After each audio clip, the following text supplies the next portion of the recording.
Hello, I'm DJ. I've been around this life for a while, and I'd like to share some gentle thoughts and perspectives with you.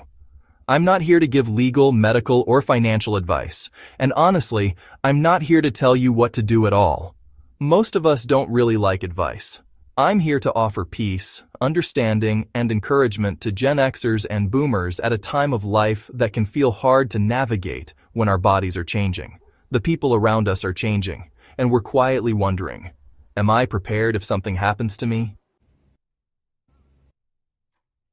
If you're a man in midlife who feels like you did what you were supposed to do, but something still feels unfinished, these next 12 minutes are for you. You want your family to have comfort instead of unanswered questions. In hospice and palliative care, people use ethical wills or legacy letters, non-legal letters or recordings that pass on values, life lessons, love, and hopes. These messages help many people make sense of their lives and find some peace with their regrets. I'm bringing that same idea into midlife, especially for men raised to be strong and quiet, and I'll share simple prompts to help you write or record real words in your own voice with your own phone. You can keep these messages on your computer or soon in the Echoes digital vault at your Legacy Echoes network. So let me share what midlife often looks like for the men I've known. When people talk about midlife men, they often joke about sports cars, hair loss, or a crisis. What I've actually seen is something much quieter. Men who are carrying far more than they show, and who are often lonelier than anyone realizes. A lot of men grow up hearing, in different ways, that their worth is in what they do and what they provide. The paycheck, the problem solving, the fixing. The common response of, "Don't worry, I'll handle it." So when work changes, retirement appears, or health shifts, it can quietly shake the foundation. There's this unspoken question: if I'm not providing like I used to, then who am I? What I've noticed is that the people who love you usually care less about what you did and more about who you were with them. But most of us were never taught how to say those things out loud. That's where letters and simple phone videos can help. They give those unspoken thoughts and feelings somewhere to go, instead of just sitting inside you and turning into emptiness or quiet shame. If you ever decide to record a message, think of it as a quiet visit, not a performance. Find a calm spot, a favorite chair, the kitchen table, a parked car, even your garden. Prop your phone up on some books. Turn it to selfie mode and imagine you're talking to one person you love, not to social media. You don't need perfect lighting or a script. Just talk for a few minutes about what you'd want them to remember and how you feel about them. Because we live in a world where AI can copy faces and voices, you might also want to say, near the beginning, "This message is for my family and close friends. I do not give permission for my image, voice, or words to be used for AI training, deepfakes, or voice cloning. This is a personal message only." This isn't legal advice, but it does put your wishes on record, in your own voice. Once you've got that in mind, whether you're writing or recording, one easy place to start is with a prompt like, "I may not have said it, but this is how I showed you how much I loved you." You can talk about the ways you've shown love over the years, then add the words you maybe didn't say out loud at the time. Another powerful prompt is, "The story of how I became the man I am now." Tell the short version of where you came from, what shaped you, and how that influenced the way you loved and provided for your family, for better and for worse. It doesn't have to be dramatic, just honest. It's authenticity that we're striving for here. Here's another thing I've learned. Midlife men feel deeply, but the language for those feelings often wasn't given to them.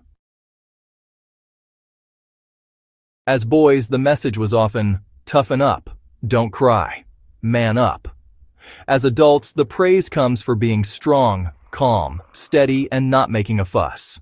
So, grief, fear, shame, and love don't vanish. They just get translated, sometimes into silence, sometimes into jokes, sometimes into irritation or shutting down. That doesn't mean there are no feelings. It just means the training you got for talking about them was, well, limited. No one is to blame. That's just how it was. When those unspoken feelings and old mistakes pile up, it makes sense that midlife can feel lonely or even empty, even if you did everything you were supposed to do. Journaling or recording a message becomes a safe place to finally say the things you were never taught how to say in the first half of your life. You might use a prompt like, "What I didn't know how to say when you were younger." Maybe you wish you'd said, "I'm proud of you," or "I was scared and didn't know how to handle it," or "It wasn't your fault." You can say those things now, even if the moment has passed. Another helpful prompt is, "The times I got it wrong and what I hope you'll remember instead."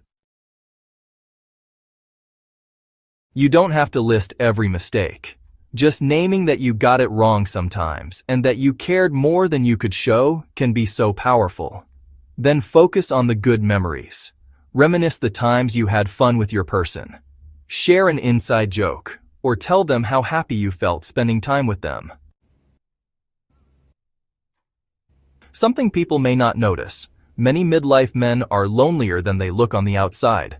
From a distance, everything can appear fine. A job, a house, maybe a partner, kids, grandkids, hobbies. Inside, a lot of men feel like they don't really have anyone they can be fully honest with. No one they can talk to about fear, shame, regret, or feeling lost. Sometimes their partner is the only person they open up to. Sometimes they don't feel they can even do that. Underneath, there's often a belief like, "Nobody wants to hear me complain," or "Other men just get on with it," or "I don't want to be a burden." Legacy letters and videos are simply ways to say, "This is who I was, what I went through, and how I loved you," so your family doesn't have to guess. If that sounds familiar, here's a prompt that can be a gift to the people who love you. If you're ever doubting yourself, remember this. Just imagine the person you care about on a hard day: your child, your grandchild, your partner, a niece or nephew, or maybe a close friend. What would you want to remind them of? How they survived heartbreak, illness, job loss, or anxiety. Maybe how kind and thoughtful they are. Write or speak that, so your voice is comforting when they need it most. Midlife crisis gets mocked a lot, but underneath the cliche is something more serious: midlife reckoning. It's that quiet point where a man might think, "I did what I was supposed to do. I worked hard. I provided. I stayed. So why do I feel empty?" Or maybe, "Did I miss too many moments?" Or even, "Did I spend my life on the wrong things?" You can love your family deeply and still feel regret, or feel lost, or feel two opposite things at the same time. That doesn't mean you're broken. It just means you're human. For some men, that pain turns into denial, distraction, or self-destruction. But for others, it becomes a turning point, a chance to live the next chapter with more honesty, more presence, and more kindness, both to others and to themselves. If you're looking back and wishing you'd done some things differently, you are absolutely not alone. You can put some of that into words with a prompt like this. What I want you to know about my regrets and my gratitude. You might name a few regrets and pair them with gratitude for their patience, their humor, their second chances, and for the simple gift that your lives overlapped. You can also look forward with this prompt. My hopes for your future. Instead of telling them what you think their life should look like, tell them what you hope it feels like. Safe, loved, respected, at peace. That kind of hope is a blessing, not a burden. When men think about legacy, it often jumps straight to money, wills, and who gets what. Those things matter, but they're not the whole story.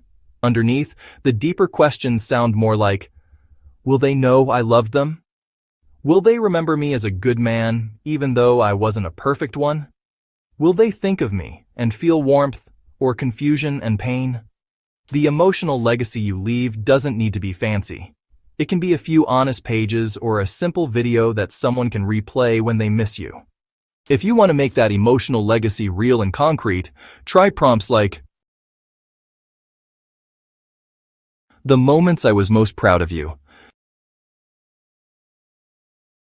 Or another beautiful prompt is, "What I admire about the person you are today."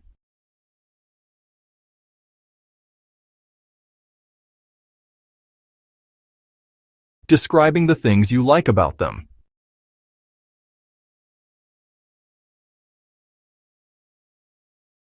My favorite memories about you are... Focusing on fun times helps to soften the difficult times. If you're a man in midlife, you don't have to be perfect, and you don't need to find poetic words.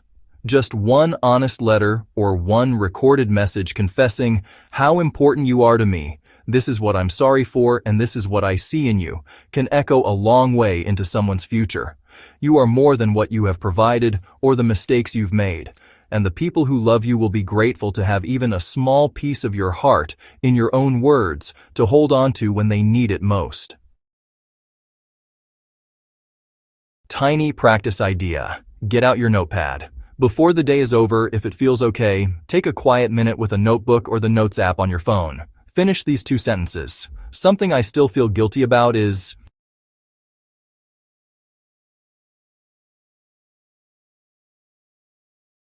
What I didn't know back then was...